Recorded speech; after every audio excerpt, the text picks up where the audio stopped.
तो चलो हमनी के शुरुआत 4 चैप्टर के कर लो। 4 चैप्टर के जौन नाम बाटे वो बाटे कपड़े तरह तरह के, रेसे तरह तरह के। जब हमनी के कपड़ा पहने नहीं जाता कोनो घड़ी भला भला एगो कुर्ता आयल बाटे, उ शायद बोरा के बना रहता, बहुत ज्यादा मोटा रहता। सूती के कपड़ा, खादी के कपड़ा, अलग अलग प्रकार के कपड़ा बाटे, तो ओकरा खातिर रेशा भी अलग अलग प्रकार के ही चाहे। तो सबसे पहले 4500 ईसा पूर्व में चीन में हेम्प की खेती की जाती थी। हेम्प एगो पौधा के नाम हटे और एकर खेती सबसे पहले कहाँ कल जात रहे था? चीन में। तो हम एकरा के लिख देता नहीं। सबसे पहले 4500 ईसा पूर्व में, 4500 ईसा पूर्व चीन में हेम्प की खेती, हेम्प की खेती सबसे पहले शुरुआत भई रहे 4500 ईसा पूर्व पहले। अब यही जगह तो हम लोग हम समझा देते नहीं कि ईसा पूर्व के मतलब का होला और ईस्वी के मतलब का होला। जब हमने के कबो कबो कोनो चीज लिखे नहीं जाता कितना चीज ईस्वी में लिखा रहेला, तो जौन है ईस्वी बाटे एह ईस्वी के मतलब का भइल, और है जौन ईसा पूर्व बाटे एह ईसा पूर्व के मतलब का भइल। देखा ईस्वी और ईसा पूर्व ये दो गो शब्द होला। ईस्वी के मतलब होला ईसा मसीह, ईसा मसीह के जन्म के बाद, जन्म के बाद का समय। और ईसा पूर्व के मतलब होला ईसा मसीह के जन्म के पहले का समय। अब जब ईसा मसीह के जन्म भय रहे ओकरा पहले के जौन समय बाटे ओकरा के हमनी के ईसा पूर्व कहम जा। और ईस्वी के मतलब होला ईसा मसीह के जन्म के बाद के जौन समय बा एकरा के हमनी के ईस्वी कहम जा। जौन है पूर्वी बाटे एकरा के हमेशा एडी से सूचित कइल जाला। एडी मतलब कि जब भी हमनी के ईसा पूर्व दर्शावे के रही तो ओकरा खातिर एडी के प्रयोग कइल जाला और ईस्वी के शॉर्टकट में इधर ईस्वी लिखा रहेला। ठीक बाटे। तो यही जब ये बात के ध्यान रखे लो, ईसा मसीह जौन बाड़े ई हमनी के एगो धर्म होला। कौन धर्म होला बुझी? हमरा तनी ना, ईसाई धर्म। ईसाई धर्म के प्रवर्तक ईसा मसीह के माना जाला। ठीक बा। तो हम लोग के सब धर्म और वो धर्म के प्रवर्तक के बारे में पता हो के चाहिए। 13वीं शताब्दी में सबसे अच्छा ऊन का उत्पादन स्पेन में होता था। 13वीं शताब्दी के मतलब का भइल? 13वीं शताब्दी जैसे जब 13वीं शताब्दी लिखल बा, हम एक एगो चीज बहुत तोड़ के बतावता नहीं, ये बात के ध्यान रखे लो। अभी जैसे हमनी के जी रहल बन जा, तो अभी जो वर्तमान के समय बाटे ये वर्तमान के समय हमनी के 21वीं सदी में जी रहल बन जा। कौन सदी में? 13वीं सदी के मतलब भइल कि 1200 ईस्वी से लेके 1299 ईस्वी तक के जौन समय अवधि रही ओकरा के हमनी के 13वीं सदी कहम जा। जैसे कि हमनी के जियत जता मतलब 2000 से लेके और जौन 2099 तक के समय अवधि बाटे उतना समय तक एकरा के हमनी के 21वीं सदी कहल जा। अच्छा 21वीं सदी एकरा के काहे कहल जाई? काहे से कि जब लास्ट में हमनी के 2099 पूरा हो जाई तो ओकरा बाद जौन अगला साल आई हैप्पी न्यू ईयर आई हमनी के 2100 आई पूरा पूरा आई ना। तो ओकरा के हमनी के यही के वजह से 21वीं सदी कहनी जा।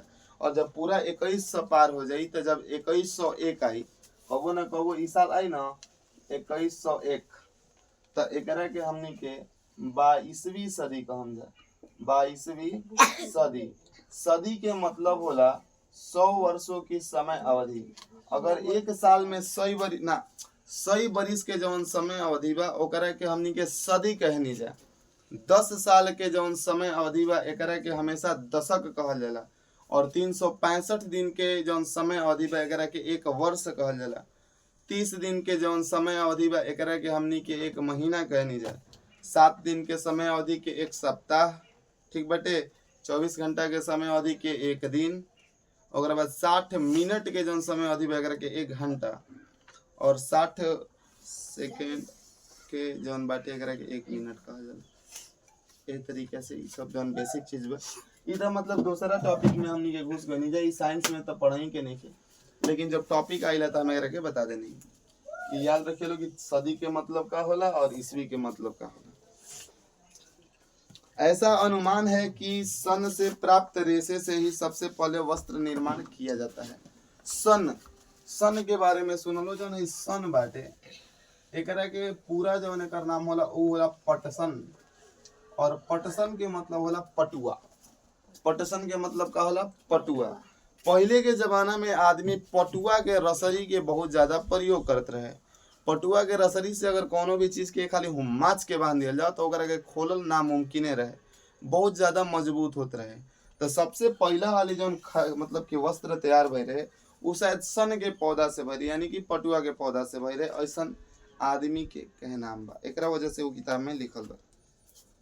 इंग्लैंड में प्राचीन काल से 80 एडी से, अब देखो ये जो लिख देले बटे 80 एडी, तो हमने की का समझन जा 80 ईसा पूर्व, कहा से कि अभी बताइए कि जब ईसा पूर्व अगर के एडी से सूचित कर जाला तो हमने के एकरा में नोट्स में देले बाटे कि इंग्लैंड में प्राचीन 80 एडी मतलब कि 80 ईसा पूर्व से ही श्रेष्ठ ऊनी वस्त्र बनाने का निर्माण होने लगा था। मतलब सबसे पहले जो ऊनी कपड़ा बाटे, ऊन से रिलेटेड जो कपड़ा बाटे वो हमनी के सबसे पहले इंग्लैंड में बने तैयार हुए रहे। भागलपुर एवं कांजीवरम रेशमी कपड़े के लिए प्रसिद्ध है। अगर बिहार के बात करी कि बिहार में सबसे ज्यादा रेशम के उत्पादन कहाँ होला तो भागलपुर में। यही से हमनी के भागलपुर के सिल्क सिटी कहने जा, भागलपुर के सिल्क, बिहार के सिल्क सिटी हटे, सिल्क सिटी बिहार का मतलब कि सबसे ज्यादा जो रेशम के कपड़ा बनेला वो बिहार में हमने के भागलपुर में बनेला। यही से बिहार का सिल्क सिटी भागलपुर के कहल जाला। अब देखो हर एक चीज दो तरह के होला, एगो कृत्रिम होला और एगो मानव निर्मित। कृत्रिम के मतलब कि मनुष्य जौना के अपना हाथ के द्वारा अपना मेहनत से तैयार कैले बा ओकरा के हमनी के कहम जा कृत्रिम, जौन की मनुष्य खुद बनैले बा। और कोनो कोनो वस्तु हमनी के प्राकृतिक रूप में गिफ्ट के रूप में मिलल बाटे। जैसे कबो कोनो आदमी पेड़ लगावे गई रहे, पेड़ जौन बाटे पेड़ पौधे तो हमनी के शुरुए से प्राकृतिक रूप से मिलल बाटे। जितना भी नदी बा तब प्राकृतिक रूप से मिलल बाटे। अब नदी में से हमनी के करहा निकाल के अपना खेत में पानी गिरावत हैं, तो जो करहा आयल बाटे उ तरह के मानव निर्मित का है। काहे से कि ओकरा के मानव कोनो अपना से बनैले बाटे, लेकिन नदी केहू बनैले बा नहीं के बनैले। तो कोनो चीज अगर प्राकृतिक में पहले ही से मिलल बा, अगर कोनो भी वस्तु प्राकृतिक में हमनी के पहले ही से मिलल बा तो ओकरा के प्राकृतिक वस्तु कहल जाई। और जो मनुष्य खुद अपना मेहनत से तैयार करता ओकरा के हमनी के मानव निर्मित वस्तु कहल जाई। ठीक बा।